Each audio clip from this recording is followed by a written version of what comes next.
Vamos a continuar con la lección número 3. Vamos a orar, amados hermanos. Gracias, Señor, te damos nuevamente por un día más de vida que tú nos das, Señor, por el privilegio, Señor, de estar presentes acá y compartir un día más de tu palabra, para poder aprender, Señor, más de ti. Te pedimos que nos des sed y hambre de tu palabra. Te rogamos que siempre seas tú nuestro centro fundamental, nuestro pilar que nos sostiene. Y, Señor, se haga tu voluntad siempre en cada uno de tus hijos. Así te encomendamos nuestras vidas en el nombre de Jesús. Amén. Vamos a comenzar con esta lección número 3. En esta oportunidad vamos a hablar del libro de los jueces.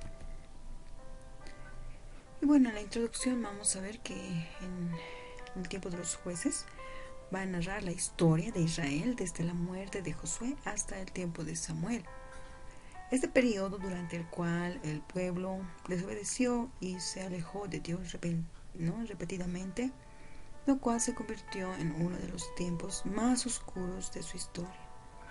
Cuando ellos se arrepentían de sus pecados y se volvían a Dios, Él levantaba líderes llamados jueces, quienes los libraban de sus enemigos.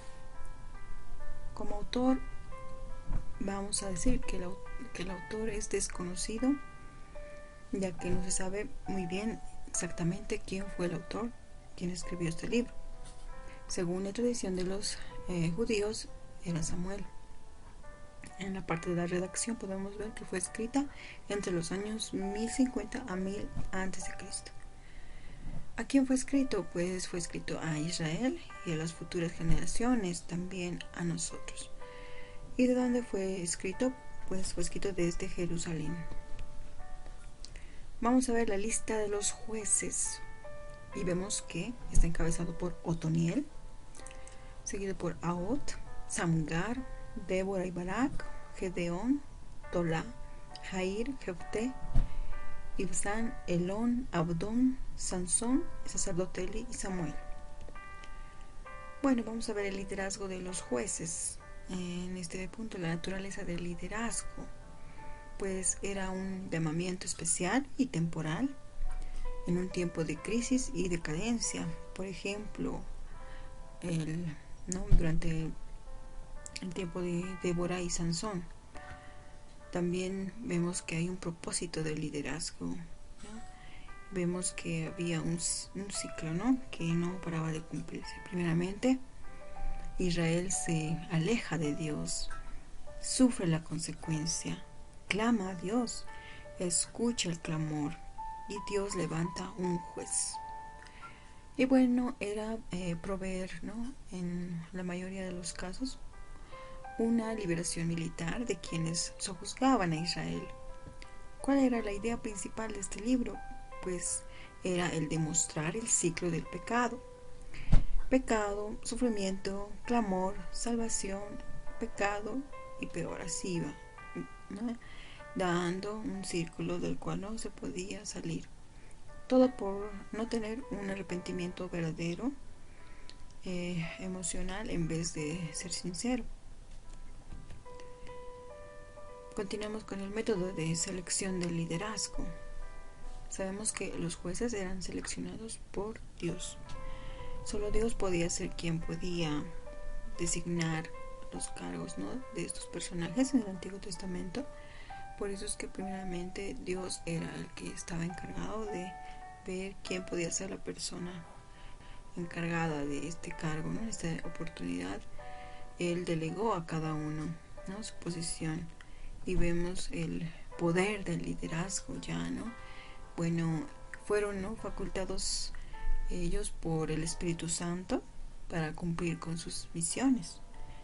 Sabemos que el liderazgo no es nada sencillo. Entonces, ¿qué podemos entender también por líder? Es alguien que conoce el camino, sigue el camino y muestra el camino, ¿no? Entonces era muy importante también ese liderazgo. También vemos la duración de los liderazgos en el tiempo de los jueces y vemos que ellos juzgaron a Israel hasta que murieron. Y bueno, vemos también la imperfección del liderazgo. Y nos dice que ser nombrados divinamente y tener el Espíritu Santo no los hacía infalibles, ya que eran hombres, ¿no?, elegidos por Dios, solamente eran instrumentos usados en manos de Dios. Por eso es que el Espíritu Santo iba, ¿no?, a diferentes personajes, y en cada uno se iba mostrando, ¿no?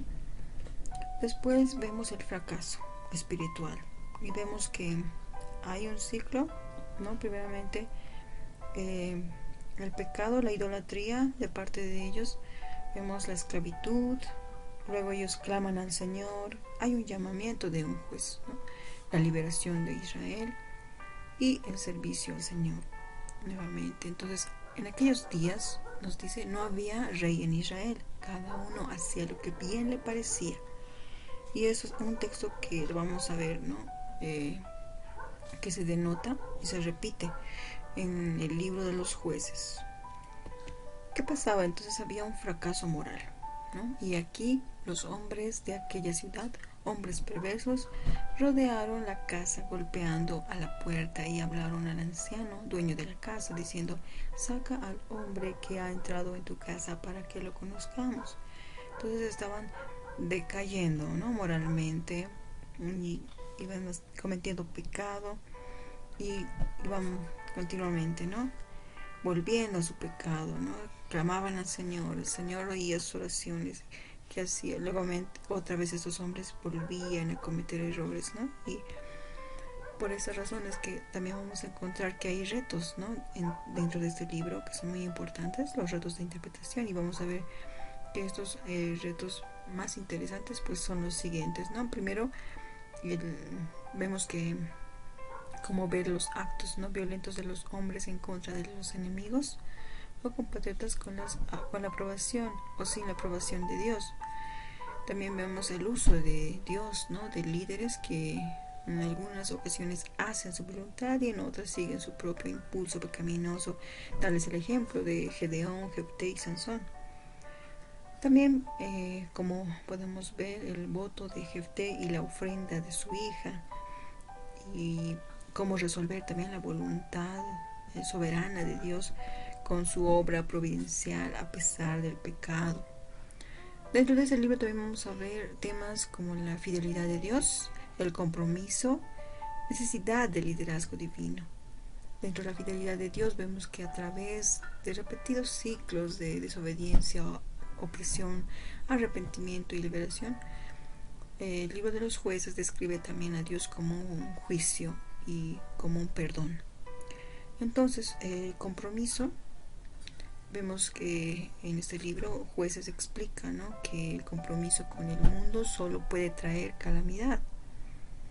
Y en el punto 3 vemos que la necesidad de liderazgo divino era muy importante, porque el periodo de los jueces fue una época de fragmentación política, los fracasos de los líderes de Israel, los padres, sacerdotes y jueces señalaron la importancia del liderazgo divino, el cual llegó más tarde con el reinado davídico y finalmente con el reinado de Cristo. De esta manera habríamos concluido con la lección y vamos a darle gracias a nuestro Padre Celestial. Amado Dios, te damos nuevamente las gracias porque, Señor, tú nos permites, Señor, poder continuar, seguir aprendiendo más de ti. Padre, te pedimos dirección, guía, Señor, para que tú puedas hablar en nuestros corazones y puedas transmitir cada palabra, cada conocimiento, Señor, tuyo.